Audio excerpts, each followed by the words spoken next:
the weather certainly turned up this week for us. So that heat's been something else the first few days, but the kids have handled it pretty good. Just got to do a great job, taking care of their bodies between practices. But second day in Shells, two pretty good days there in Shells, and getting real close to playing actual football. Had a lot of game situation stuff at the end of practice today. The last 2 days we've actually went live spot, so that really allows our offense to actually operate. So I saw a lot of bright stuff. A lot of stuff we got to correct. It's early in camp, but the attitudes and the efforts have been really good. Questions? How fine is the line between heat and too much heat? Yeah. Well, that's the thing. You got to practice. We don't have an indoor practice facility for me to get out of it any, so you have no choices. So we just try to go. In the morning, we've been walking through at night, but even walking through at 7:30 at night, the humidity out there is draining their bodies, and that's what's getting us a little bit. Is they practice hard in the morning, try to refuel their bodies at lunch and in the afternoon. Then you go out there for a walk through at night, and it drains them again.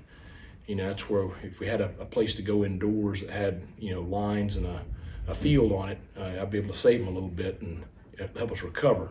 So we just got to be extra careful with making sure we keep everybody safe.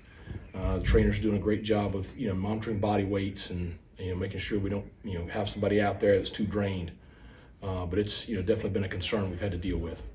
How are y'all working in the headset communication system in practice right now? We've used them every practice. So Blake's talking to the linebackers and John Davis talking to the quarterbacks.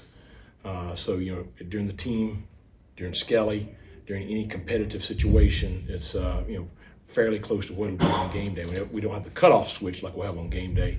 We're going to try to have the clock operator here that's going to, the guy that's going to do that on game day here for the two scrimmages, so that we can work with the cutoff and just how that's going to impact our ability to go fast.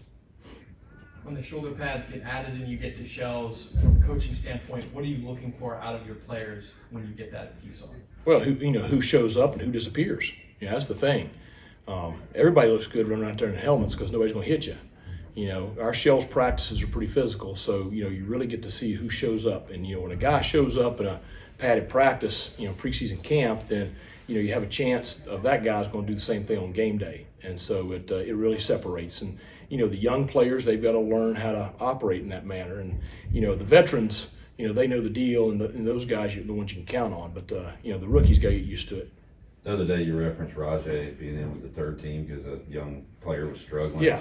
Is it, how do you kind of get them out of those struggles? Or it takes care of itself. I mean, if you got a fifth-year senior in there and he's having to take reps with the third group because you can't figure it out, then somebody's going to be saying something to you pretty sternly. So. On day one, you mentioned that even if a young player doesn't know what they're doing, just show us effort. Show us that you're competing. Compete. Who has been showing you through the last few days that they're ready to compete, even though they're a young guy?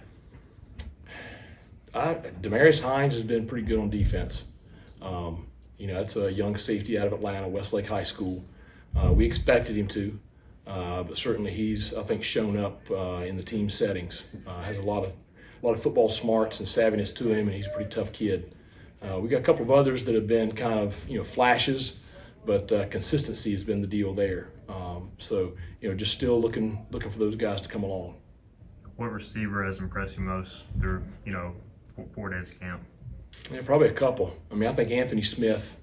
Everybody knows he can make the plays down the field, but he's made some big catches on some underneath, some slants, some spot routes and things where you're going to get hit, and you guys just sit in there and catch it. So I've been really pleased with him. I think Winston Wright. He's made a lot of plays, but he's an experienced veteran guy. But I think those two guys have really stood out here the first 4 days. Is anybody unable to go now that you hope to have back during camp or beginning of the season? Well, we got a bunch out. We got some turned ankles, and we got some hip pointers and stuff like that. Nobody that started preseason camp is out permanently that we know of right now. We got a couple that are dealing with some stuff, but the tight end position, I mean, obviously Casey is an older guy, but you have some young talent there too. So how do you try and sort through that early in camp? I'm really excited about that position. You got Casey Kelly and Tyler Savage. It's two seniors that have played a lot. and they look like it. I mean, they look like it out there on the practice field. They look like it when we get in competitive situations. You know, they can handle the situations. They can make the plays under pressure. So that's been really good.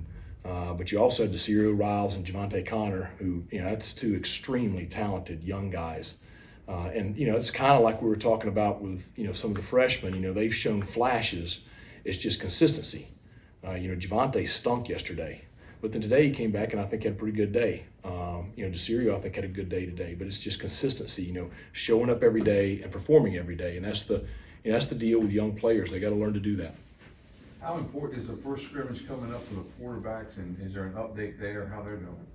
Well, both of them have had 2 days with the ones. So today was Jake's. I think both of them have played well. I don't know if they haven't played better when they were the twos, which is, you know, kind of funny. But you know, it's obviously a big week next week. You know, and they both are putting a lot of pressure on themselves because they both want it so bad. But you know, the one that can handle that pressure, I mean, because let's be honest, you know, the season's a lot of pressure. So if you can't handle the pressure now, you ain't gonna handle it in season either. So you know, just seeing how they handle next week. And then next Saturday will be as close to a game situation as we can do. I mean, Coach Powell has all of our special teams in, so we will have a full scrimmage the first Saturday, you know, but you know, make it very, very game like. So you know, just looking forward to seeing how they operate and compete in that setting. Speaking of those first team reps for Jake, you know, at the end there during team, saw him split out wide, reverse, that flea flicker type play. You don't have to bring that up in the press conference, okay? I was just. I ain't gonna. You're not allowed to watch practice anymore. So one of these veteran guys up here's got to tell you the rules. You can't talk to them, they're young. I'm just curious, just how important is it to have a diverse playbook heading into this? We have a very diverse playbook. We have a lot of stuff. Okay. With early in camp, you know, defense sometimes can be ahead of the offense. Do you feel like that's the case here, or is it kind of back and forth? I think it's pretty back and forth, Yeah. which has been pleasing. I mean, I was very pleased with the way we operated offensively yesterday in the team setting, and the defense has done some good stuff. You know, today we worked some different scenarios, and parts of team today the defense, you know, played really well, and parts of team today the offense played really well. But I think it's been very competitive the first 4 days, and it'll be interesting to see how next Saturday goes. Talk about the young players trying to catch up with the veterans. How about these new coaches as far as practice goes, plans goes? Are you pleased with how everybody's meshed together? Yeah, you know, we're still got to work through some wrinkles. You know, first time together, and got some guys in roles for the first time. But you know, the good thing is I've got enough coaches that have been here and you know, understand how we do things. That you got some good leadership there in the coaches' locker room too. You know, Coach Tesh and Coach Harold have been with me for a long time. And Coach Powell's a very veteran guy, so you got a lot of guys that have been here, and a lot of guys that have been doing this for a long time to help. Coach, you've been coaching for so long now, you know, more than half your life. We're just, how is it still? What's your name? I work with Brian North. I'm Luke Schwartz. You wait till I talk to him. Oh, you know what? Sorry. I'm just curious, just, you know, how, like this year, just how special is it going into another year? How do you keep it special? How do you keep it fresh year in and year out when you know, you're doing the same thing? It's what you love to do. I mean, I'm telling you, I have as much fun with the players right now as I did, you know, my first year, which this is year 30, which it ages me pretty good. But you know, I love being around the players. You know, I have fun with them in the team room. I have fun with them in the dining hall. I have fun with them on the practice field. But I love teaching. I love coaching. I love seeing kids grow. You know, I was texting with Keaton this morning, checking in, seeing how he was doing. I mean, I love keeping up. Holton was out of practice yesterday. I mean, I love, you know, just keeping up with guys and where they are in life. Jack's out in Colorado. He was texting me good luck when camp started. I mean, you love those relationships. And you know, those relationships, you know, a lot of them are lifetime relationships. And so when you're doing something you love to do, then it's not really like you're going to work every day. Is that more enjoyable this time of year? Like when you don't have to worry about NIL and transfer portal right now. I'm not dealing with the transfer portal.